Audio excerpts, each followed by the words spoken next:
கன்னியாகுமரி விவேகானந்தர் மண்டபத்தில் பிரதமர் நரேந்திர மோடி காவி உடை அணிந்து இரண்டாவது நாளாக தியானத்தில் ஈடுபட்டு வருகிறார்.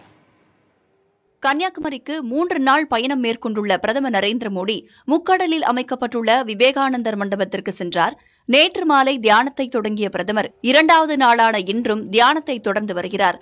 காவி உடையில் தியானம் செய்து வரும் பிரதமர் நரேந்திர மோடி கையில் ருத்ராட்சம், நெற்றியில் விபூதியிட்டு தியானம் செய்து வருகிறார்.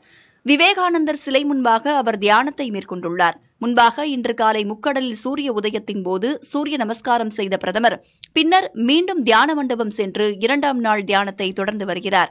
இது தொடர்பான வீடியோக்கள் வெளியிடப்பட்டுள்ளன.